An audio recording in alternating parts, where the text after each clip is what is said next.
You probably know why Frank Castle does what he does. The Punisher became obsessed with purging the world of criminals after a mafia hit gone wrong ended in the murder of his wife Maria and his children, Lisa and Frank Jr. After witnessing his whole family's deaths, Frank decided to put his military training to use and became a vigilante. But contrary to many others, he never had a problem with killing. Because of this, he has one of the largest body counts in the Marvel Universe. You would be inclined to think that Castle would have a normal life if it weren't for this tragedy, and this may be true. However, did you know his family's fate is pretty much unavoidable? What If? Number 10, December 1989, features the story, What If the Punisher's Family Had Not Been Killed in Central Park? In this comic, Frank and his family leave Central Park unscathed, and Frank eventually becomes a member of the New York Police Department. Sadly, this isn't the end of the story. In this reality, Frank only gets a couple of extra years with his family before New York criminals take them away from him anyway. While working for the NYPD, Frank discovers the rampant corruption of this organization and sets out to fix this. Unfortunately, he messes with the wrong people, and his family ends up dying anyway, so he becomes the Punisher. Something very similar happened to Cosmic Ghost Rider, aka the Frank Castle variant,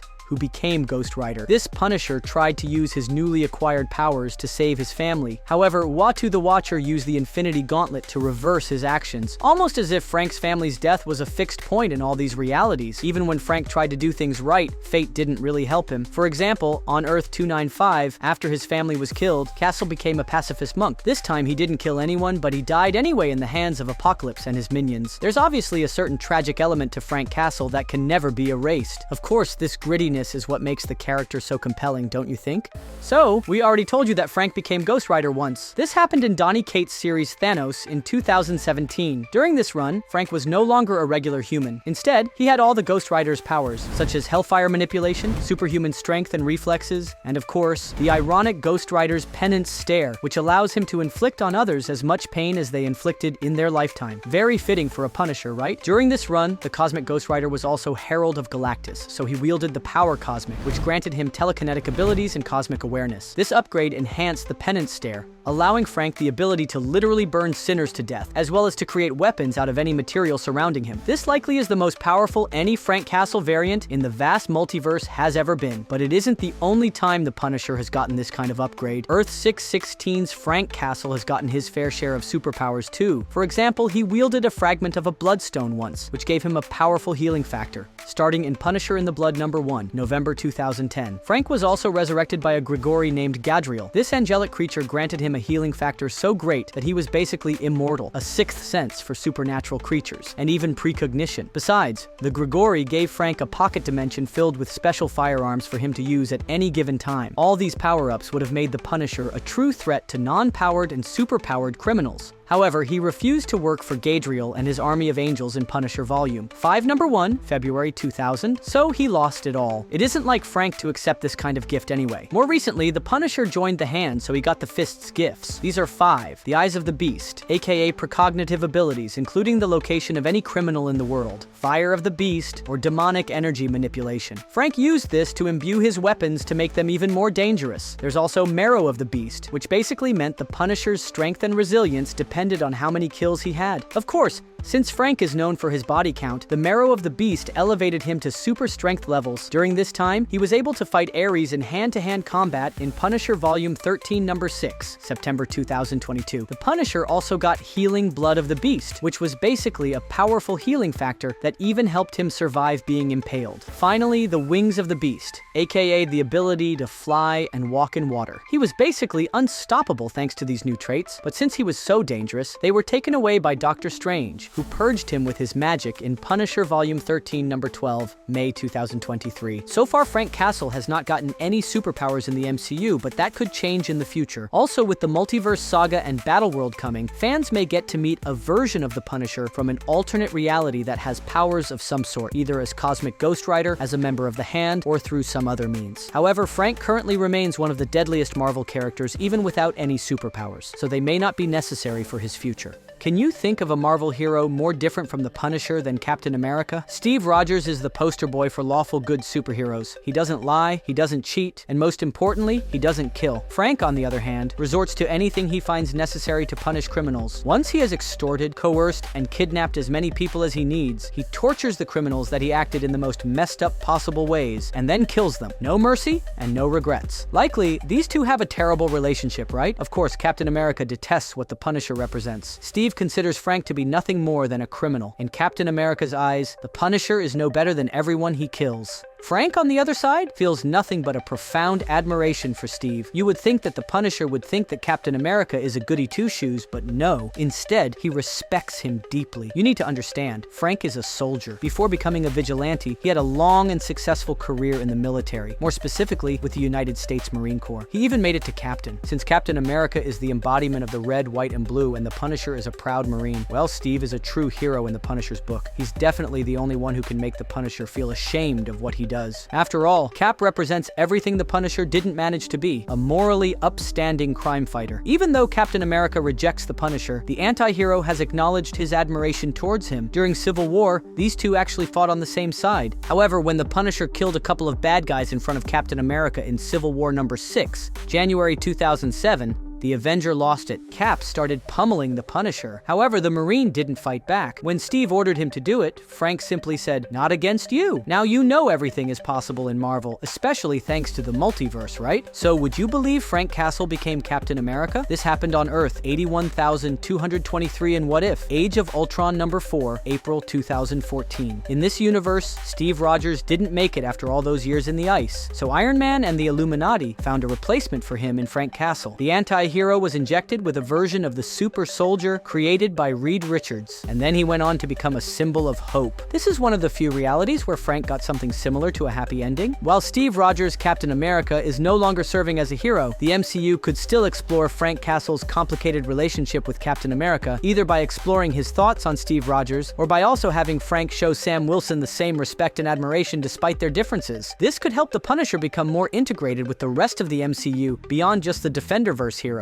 So far, we have told you Frank became Ghost Rider and Captain America, but he was also Iron Man and War Machine, or at least something similar. Let us explain. Earth 28,918 is the home of the Iron Punisher. In this reality, Frank Castle is a super soldier working for S.H.I.E.L.D. As a loyal member of this organization, Frank has one and only one task: to kill superheroes. Everything is backwards in this universe. Steve Rogers is actually Red Skull in disguise, and he promotes racial superiority from the White House. Clint Barton is the murderer of Peter Parker's parents, and Namor is Frank's biggest enemy. Since the Submariner has superpowers that put Frank at a disadvantage, President Rogers gives Frank a fair shot by giving him the Iron Punisher armor. This is exactly as it sounds. An Iron Man armor suit, machine guns, and repulsors included. Something similar happened on Earth 616 during Secret Empire. When Hydra took over the United States with an alternate version of Captain America as a leader, a handful of superheroes created a resistance movement, including Frank Castle. This villainous version of Captain America, hailing from Earth 61311, took advantage of Frank's admiration for Steve Rogers and convinced him to work with him, even promising him to use a cosmic cube to bring his family back. When Frank discovered he was being manipulated, he joined Nick Fury to take down the new, villainous government. Fury recognized the potential in Frank and found a way to make him even more dangerous than he already was. He gave the Punisher a War Machine armor. Punisher Volume 2, Number 218, November 2017. You can imagine what happened next. The Punisher obliterated his enemies one by one with no mercy. Things got so violent, the superhero community had to step up and request Frank to surrender this powerful armor. Still, no one can deny he had a big part in taking down Hydra this time. With Riri Williams' Ironheart gaining more MCU prominence, and with the War Machine project still in development, there is still a chance that Frank could suit up in Iron Man armor in the MCU as well.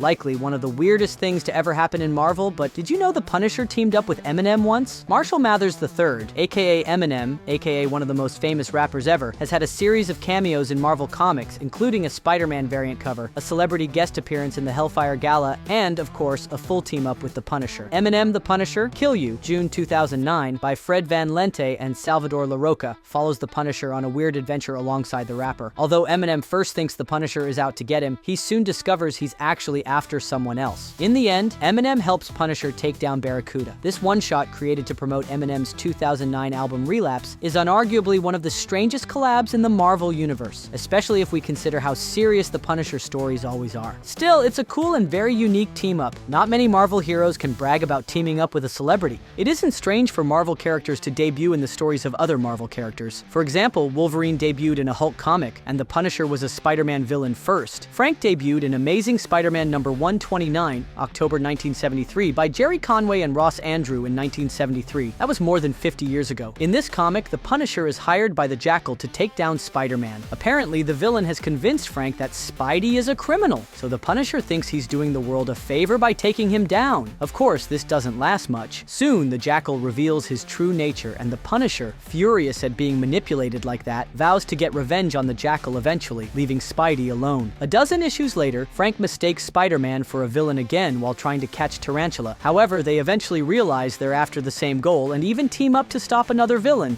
Hitman in Amazing Spider-Man number 174, August 1977. The Punisher's fight against Spider-Man on his debut is so iconic it even has its own what-if story in What If? 58, December 1993. What if the Punisher had killed Spider-Man? Frank actually manages to end Spidey by tricking him into running towards 30 pounds of explosives. After finishing the job, the Punisher realizes Spider-Man was just a teenager. Following this murder, the Punisher becomes one of New York's most wanted. However, Spider-Man's rogues gallery literally throws a party in his honor. Of course, Frank takes advantage of this and kills them all at once. Still, this isn't enough for him to alleviate the guilt about killing what he considers to be just a kid. The Punisher finds Jackal, since he tricked him into killing Spidey, remember? Frank needs his revenge, and he gets it. He's about to shoot Jackal when the police arrive, but this doesn't stop him. Instead, Punisher shoots, hoping for the authorities to shoot him too. Even though he never met Spider-Man, the Punisher knows that he made a big mistake. What's more, he knows there's nothing he can do to make things better, so he chooses to commit suicide by cop. After these appearances, it would still take a while before Marvel gave the Punisher his own backstory. However, these Spider-Man comics are enough to understand the Punisher's motivations. Regarding another Spider-Man Punisher team-up, this is a whole different story. Since they have very different ideas of justice,